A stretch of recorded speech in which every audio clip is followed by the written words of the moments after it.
जब तक किसान खेती को करेगा वो थकेगा। तो किसान का काम खेती नहीं, परिवार का काम खेती, समाज का काम खेती, प्रकृति के साथ पूरा होता है। ये परिवार को समझ में आ गया, तो अब दोनों बेटे खेती में हैं।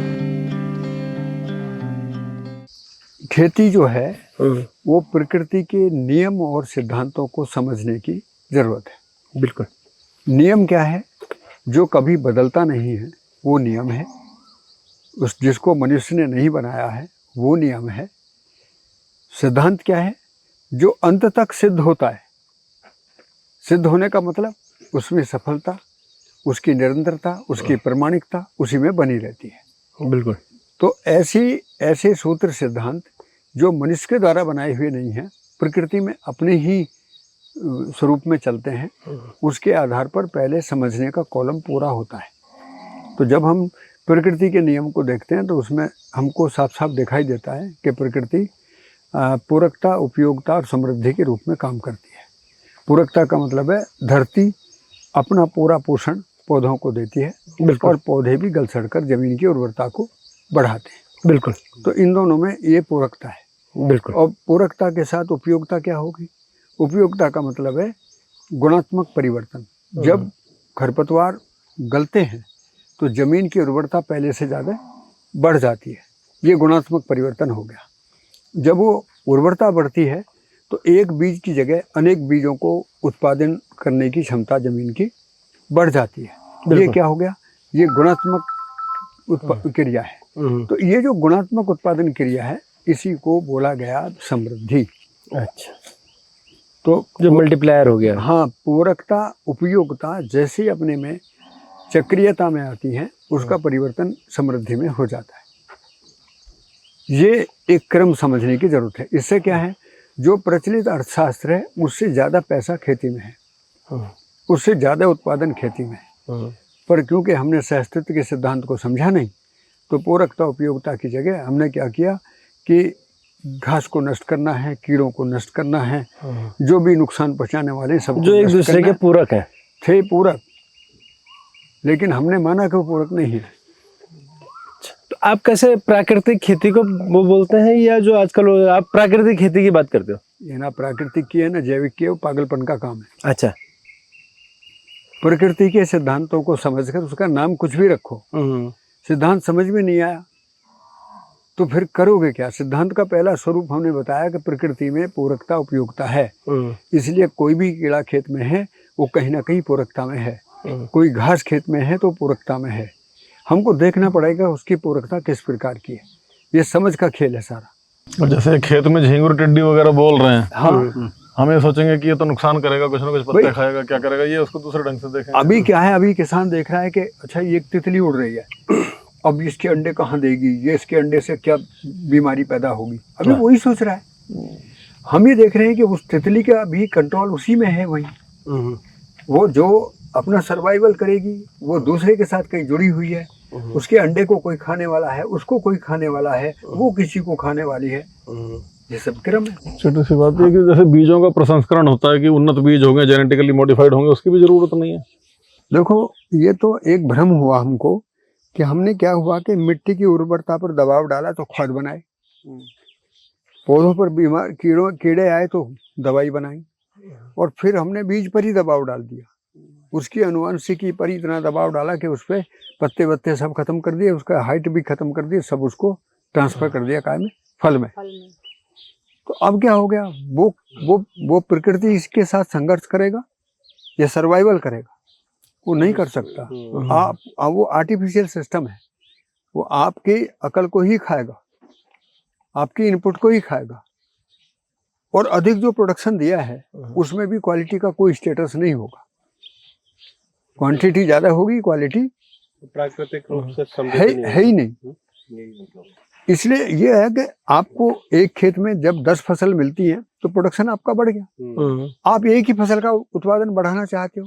तो आप जो कह रहे हैं वो कह रहे हैं कि जो हम पौधे की बीज की अनुवांशिक संरचना पर दबाव डालकर हम उससे अधिक उत्पादन लेने की जो सोच रहे हैं, उससे ज्यादा अधिक उत्पादन प्रकृति के विविधता के नियम में है, उसके उत्पादन के घनत्व में है। जैसे आप देख रहे हैं ना, वो पौधा दूर से देखोगे उस पौधे को देखो, ठीक है, हाँ, फिर इस पौधे को देखो, इन पौधों को देखो।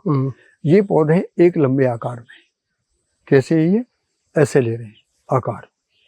वो जो पौधे देखोगे ना, जो बाग के पौधे हैं, आप देखेंगे तो बाग के पौधे एक दूसरे पौधे के साथ संघर्ष में ऐसे जा रहे हैं। संघर्ष वो कैसे जा रहे हैं?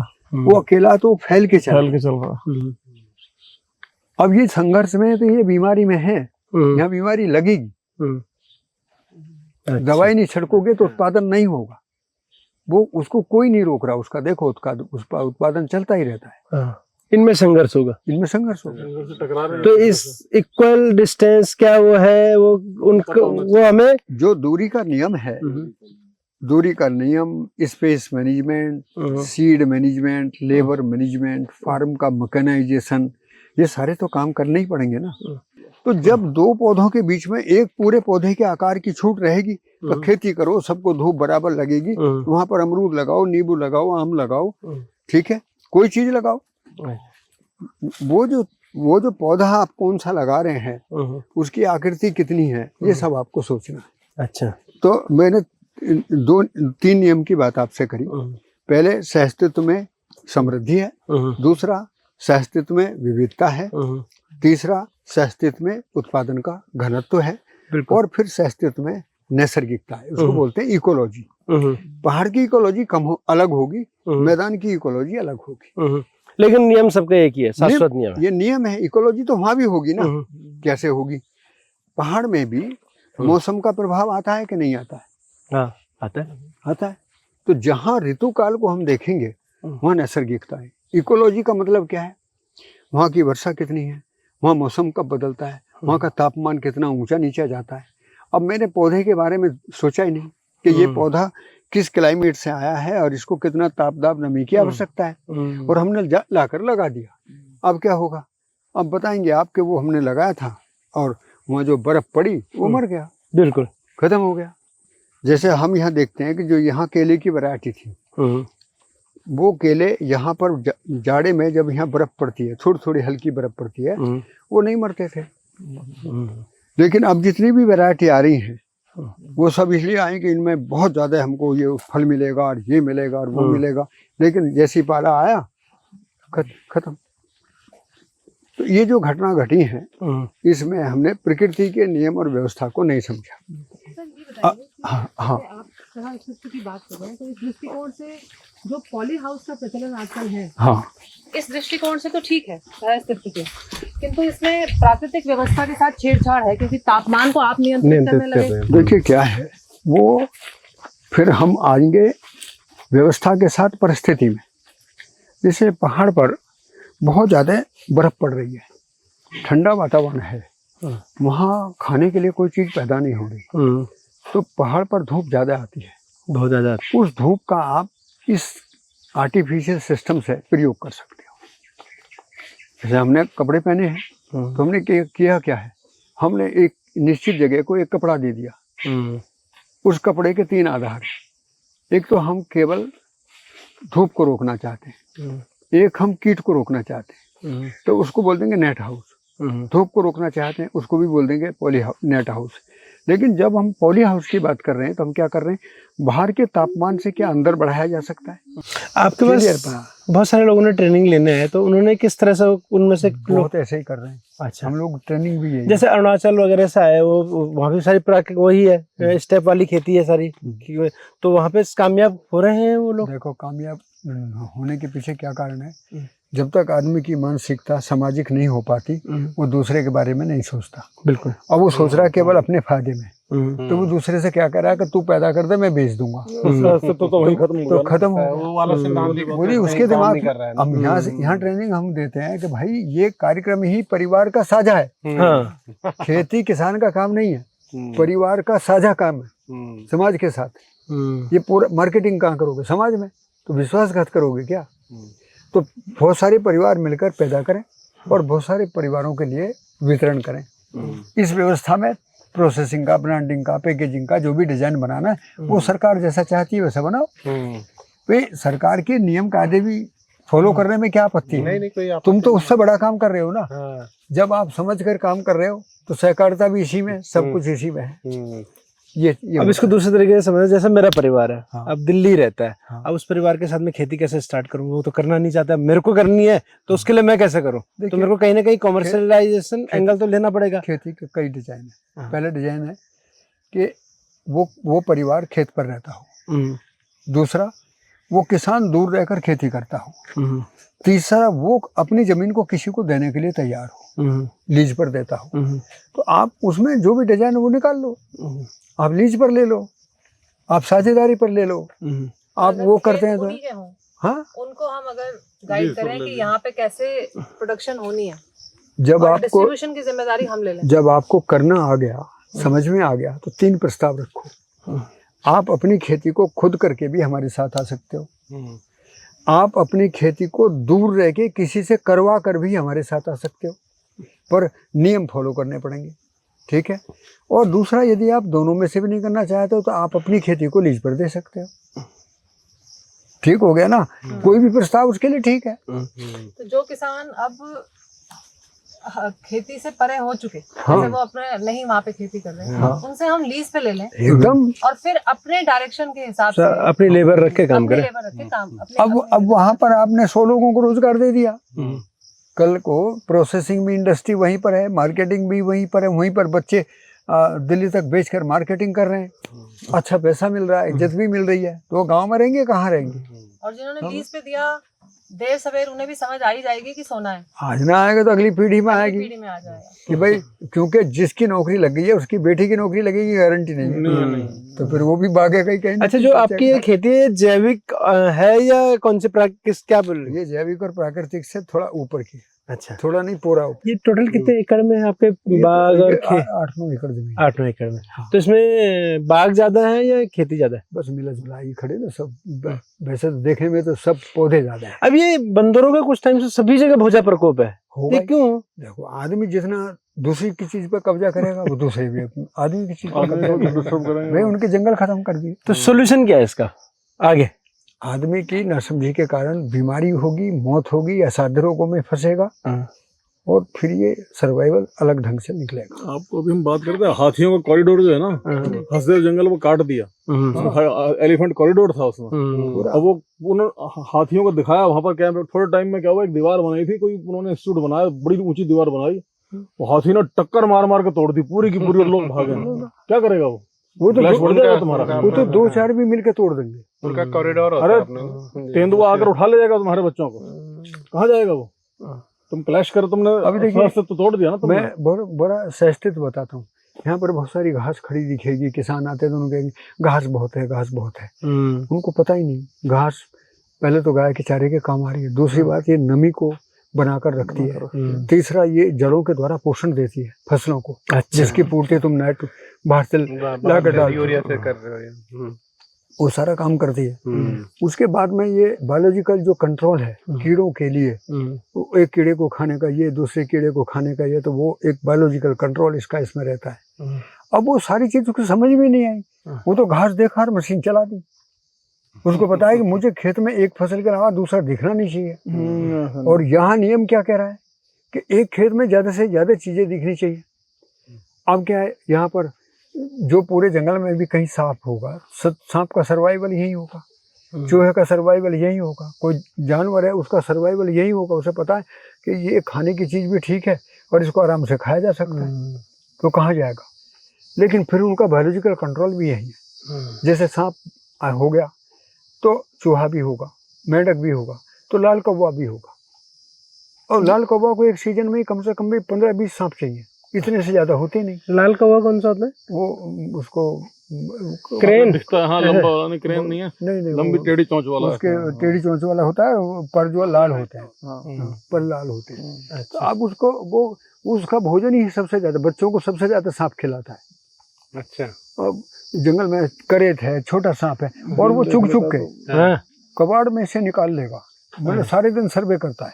अच्छा, हाँ, तो अब तुमको क्या चिंता हो रही है भाई? गीदड़ आएगा चूहे को खाएगा, सांप आएगा चूहे को खाएगा, मेंढक ज्यादा हो गए तो अपने छुपे रहेंगे कहीं, वो कीड़ों को खाते हैं, उनको वो खाते हैं। ये बताइए कि जैसे आपने किसी कीटनाशक का प्रयोग नहीं किया, आपसे लगे हुए जो खेत हैं उन्होंने कीटनाशक छिड़का हुआ है, तो अब जो चिड़िया आएंगी वो जो फैलनी थी वो सारी आपकी जगह पे आ जाएंगी। आएंगे तो आना चाहिए उनको, वो सर्वाइवल के लिए कहाँ जाएंगे, तो उससे क्या आपत्ति है। फसल मतलब अगर बहुत ज्यादा तादाद में यहाँ पर उनकी निश्चित आयु में उनका बायोलॉजिकल कंट्रोल क्या है वो यहाँ पर है। वो कीड़े हैं जिनका वो भोजन है, वो कीड़े हैं जो इसका भोजन करेंगे, तो उनका सबका आपस में कार्यक्रम, हमें तो कोई कभी आपत्ति नहीं आई। बल्कि इतना फायदा है कि यहाँ से जब भी कभी उनके दिमाग में आएगा कि भाई हम बंद करें, तो यहाँ से कंट्रोल उनके में जल्दी लागू हो जाएगा। जो बायोलॉजिकल कंट्रोल अपने आप में लागू होना चाहिए, जिस दिन वो कहीं ऑर्गेनिक में चलेंगे लागू हो जाएगा, क्योंकि उसका सीड मटेरियल तो यहाँ से चला ही जाएगा, इसको तो रोक ही नहीं सकते। ये तो उड़ के भी जाएगा, बह कर भी जाएगा, अपनी चाल चल के भी जाएगा। ये चीजें ही समझने का मुद्दा है। खेत में आकर ना कंसेप्ट चेंज हो जाना चाहिए। अब ये जंगल वो खाते हैं ना शहर में, अब यहाँ खेत में लगता है खूब वो रसभरी। ये रसभरी है। हाँ, ये रसभरी तो लोकल रसभरी है। अच्छा, देखो हम इसको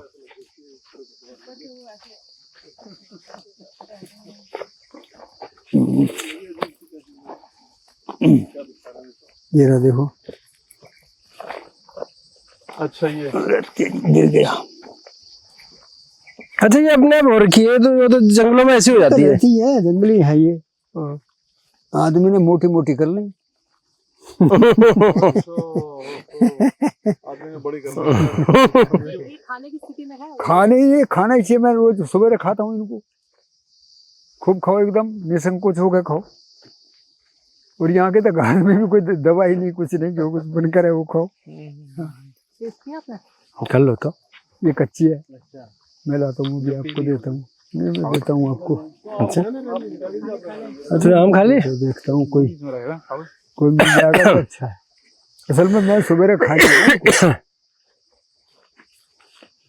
सवेरे मैं एक राउंड देखो, ये रहा क्या है, ये सवेरे मैं कर गया हूँ। ये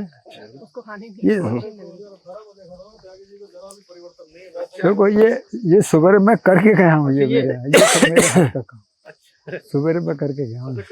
तूने पके हुए आम कहाँ से कसी का मैं 3 यंत्र रखता हूँ साथ। देखो ये पड़े गुलाब जामुन नाम का आम ये गुलाब जामुन नाम का, ये 3 यंत्र है, ये वाला साथ रहते हैं। अब देखो इनका भी पका हुआ आम, ये कमर के लिए काम करेगा, ठीक है। ये तो तुम क्या कर रहे हो? है हाथ के आगे काम करेगा। जब हाथ आगे धक्का मारने से थकेगा तो दराती उल्टा खींचने में ठीक हो जाए। तो ये सब कितनी होगी एक 1 ईयर के लिए प्रैक्टिकल। कहाँ, कौन सी यूनिवर्सिटी? सुभाष यूनिवर्सिटी। अरे मुनेश, इस घास का तो जो गाजर घास है तो नुकसानदेह बताता है। बेटा, ये उमेश जी बाबा जी, बेटा ये घास पड़ी है थोड़ी सी, उनके छोटे बच्चों के घेर दो। हाँ, घेर दो। ये जो गाजर घास है ना, ये वाली तो नुकसानदेह बताते हैं। कोई नुकसानदेह ना, आप कट जाएगी, गिर जाएगी, खत्म। हल्दी चल रही है अपने आप, सब कुछ चल रहा है। मजा आ रहा ये बिना मतलब आदमी ने खोपड़ी खराब कर ली। ये खा जाएगी, वो खा जाएगी, कुछ नहीं खा रहा।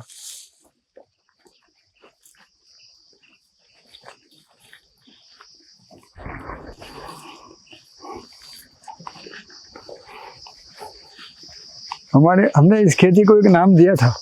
हमारे एक मित्र हैं लखनऊ में, प्रभास शंकर ओझा जी, तो वो बहुत ही मनीषी आदमी हैं, अच्छे आदमी हैं। उन्होंने कहा इसका एक बढ़िया नाम रखो, तो हमने कहा तुम ही रखो। तो उन्होंने इसका नाम दिया सहस्तित्व मूलक आवर्तनशील कृषि। फिर थोड़ा लंबा लगा था उसका नाम, उसको शॉर्ट कर दिया समक मॉडल, SAMAK। ऐसे सह अस्तित्व मूलक आवर्तनशील कृषि, तो समक हो के नाम रख दिया। आपके पास आने के लिए ना पहले 1-2 बार अनिल तेवतिया जी हैं, वो घर से चलेंगे बस ये आज चलेंगे कल चलेंगे, फिर वो हो जाता है कि दोनों अपने अपने व्यस्त हो गए। हाँ, आप तो जानते होंगे ना उनको अच्छी तरह से। बिल्कुल बिल्कुल, ये अच्छे आदमी, खूब बढ़िया आदमी, दर्शन में अच्छे से जुड़े हैं। डाइट के प्रिंसिपल हैं डॉक्टर। हाँ, और बहुत अच्छी निष्ठा है। ये खट्टा बहुत है खूब, मतलब नींबू नहीं खाया तो आड़ू खा लिया। और ये इसलिए बचा भी है। अच्छा, खट्टे की वजह से। ये आड़ू है, आड़ू की सारे आड़ू 7-8 खट्टे हैं? वैरायटी है, नहीं ये वाली तो ये खट्टा है सबसे ज्यादा। आपके उसके कंधे पे कोई थोड़ा सा टिड्डी सी कुछ नहीं, तो देख लेना है। ये राम केला। फिर हाँ, राम अब केला। आगे चल के ना हाँ ये नीचे आम्रपाली है। पर पकता बहुत लेट है ना? हाँ, ये रामकेला भी लेट पकता है, आम्रपाली भी लेट पकता है। अच्छा, ये आम्रपाली लगा हुआ है। हाँ, ये आम्रपाली ही है, ये जो लग रहा है ना छोटे छोटे पौधों को जो। हाँ, ये अगस्त के आसपास पकेगा। हाँ। और वो दशहरी है। अच्छा, और ये जो बड़े पौधे खड़े हैं, इनमें भी 4-5 वैरायटी हैं यहाँ। मल्लिका लगा रखा है आपने? हाँ, मल्लिका ये रहा ना, मल्लिका तो बाग में कई पौधे हैं, लेकिन होदी क्या है, ये गर्मी के मौसम में है, अगली साल से बच्चों के शिविर शुरू हो जाएंगे। ये इसे बोलते हैं होपर, ये होपर है, होपर। अच्छा, लेकिन ये इसको बहुत नुकसानदायक कीट मानते हैं, पर हम लोग नहीं मानते। हमने कहा ये तो अपना काम करके अब नीचे आ गया, अच्छा, तो अब ये तने में छुपा रहता है। अच्छा। ये है मल्लिका। ये मल्लिका मेरे को बड़ा अच्छा आम लगा हमने, है ना? मल्लिका मैं वहां से लेते हैं हम लोग। अच्छा, ये मल्लिका साइज बहुत बड़ा हो जाएगा इसका। हाँ, ये तो पूरा अभी सितंबर, ये भी अगस्त तक पकेगा। ये मल्लिका है। ये गौरव करके एक आम है। अच्छा, गौरव। हाँ, अच्छा, ये भी लेट पकेगा ना, ये तो पक रहा है, तो हर समय गिर रहा है, इसके नीचे तो नीरे पड़े हैं। बेटा जो अच्छे से ठा के दे।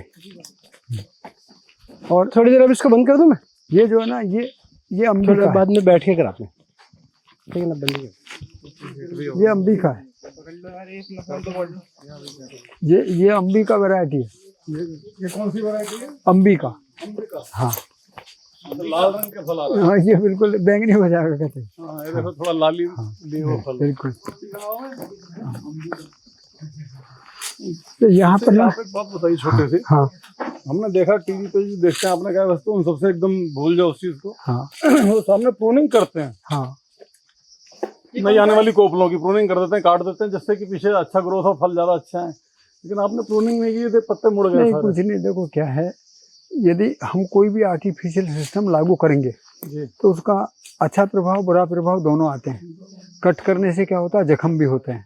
ट्रीटमेंट ठीक नहीं हुआ तो बीमारी भी आएगी, और नहीं तो कहीं ना कहीं खुराक ज़्यादा किसी पत्ते को टहनी को मिलेगी तो फल ज़्यादा हो सकते हैं। ये अरुणिमा है क्या? अरुणिमा, ये अरुणिमा, अंबिका, लेट पकेगा, सबसे लेट वो लेट पर पकता है। हाँ, मैंने पूछा, मैंने बड़े सारे आम ये वो है अंबी पकी हुई है। नहीं, अम्बी नहीं है ये। कौन सा है? गौरव। ये गौरव। हाँ, और ये मीठा मीठा बहुत है। टूटा है। मीठा बहुत ही है। नाम पे है यहाँ, इसलिए लेट पकता है, सब बात तक रहता है। अरुणिमा। वो ये जो पार्क है ना यहाँ, ये इसलिए बना रहे हैं, एक तो ये जड़ी बूटियों की पहचान बच्चों को, और जो बच्चे यहाँ 10 दिन 15 दिन रह रहेंगे गर्मी की छुट्टी में, उनको नहाने का, उनको अच्छा। खेलने का, उनको चीज़ों की पहचान का, उनको मोरल वैल्यूज का ये कार्यक्रम करें अगले साल से 5 दिन का शिविर है, इसमें क्या शुल्क वगैरह क्या होता है? उसका रोजाना के मतलब एक सेशन का पूरा 2,500-3 हज़ार रुपये का खर्चा आता है, 5 दिन का। 5 दिन का। अच्छा, बढ़िया है। रहना खाना सब अच्छा, सब एसी पेसी की सुविधा बढ़िया तरीके से। वो फीस का मुद्दा नहीं है। हाँ, नहीं, उनको थोड़ा हाँ, awareness हो, एक पता वैसे तो चले उन्हें। क्या है? हैं? 2,500। एक दिन का? हाँ, नहीं, मैंने 5 दिन। 5 दिन का? ओह। 5 दिन का 2.5 से 3 मिलता है बस।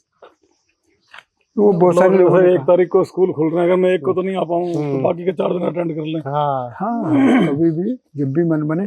और ये मूल बात क्या थी कि जैसे ये पौधा है ना, देखिए हर पौधे का अपना एक आचरण है। ये पौधा तरीके से ये पाम की एक वैरायटी है। अच्छा, पाम एरी का जिसको बोलते हैं। तो अब ये क्या, जब जड़ी बूटियों में जाओगे तो ये कहीं कोई फल देते हैं, आगे चल के जहाँ जहाँ इनकी जलवायु है, बाकी जगह ये ऑर्नामेंटल प्लांट में ही बिकते हैं। ये छोटे छोटे दाने पर लगते हैं इसमें। हाँ, लेकिन अब इसमें क्या है, इसके ऊपर जो ये बेल है, ये अरबी की बेल है, अरबी की है? अरबी की। तो अब जब ये मैच्योर हो जाएगी तो इस पर अरबी है वो, हर टाडू टाइप का बोलते हैं। नहीं, दोनों तरीके के हैं। आलू की बेल भी होती है, टाइप का ना, जिमीकन टाइप का, अरबी जिमीकन टाइप का है। हाँ। तो वो ऊपर हवा में लगने वाली है।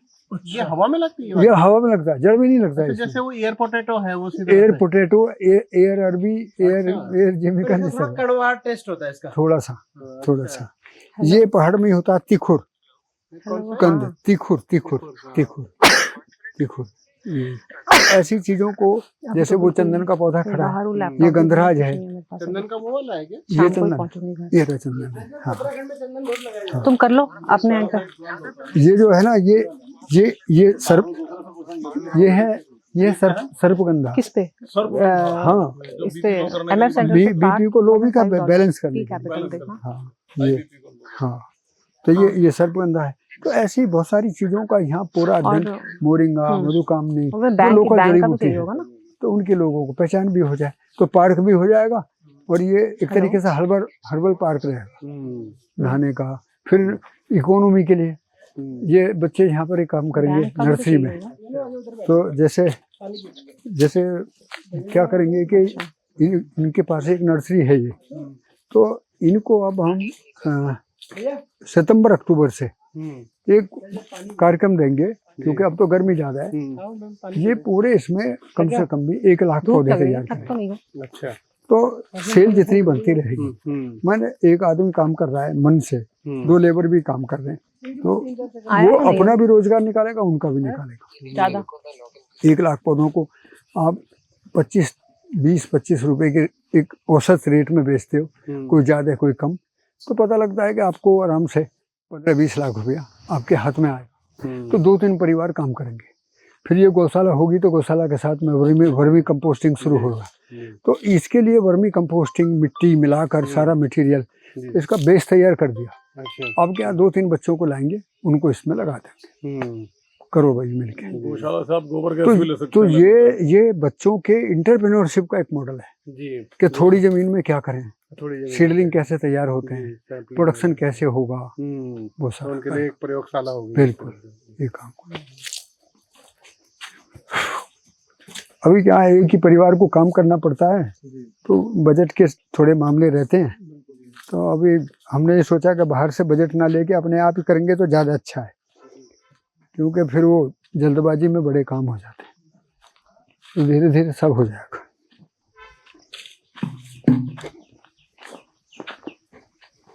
आइडेंटिफाई करके बताओ क्या क्या बीमारियां आइडेंटिफाई हो रही है, आजकल क्या कॉमन चल रही है? हाँ, अभी प्रोसेस चल रहा है। तो आपके पास कैमरा नहीं है, कैमरा लगा कौन सा DJI मतलब कैमरा लगा के जो उसका मोड आता है।